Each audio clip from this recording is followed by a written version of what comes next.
Good afternoon, we're here with cima-pak. We're going to show you how the CiMicro is performed.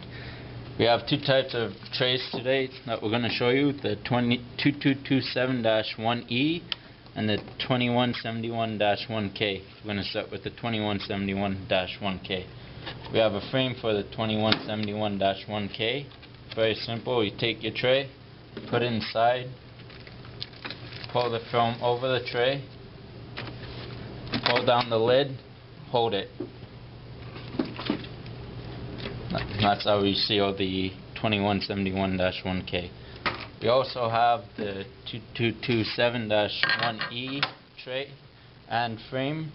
To switch the frames, put the tray inside,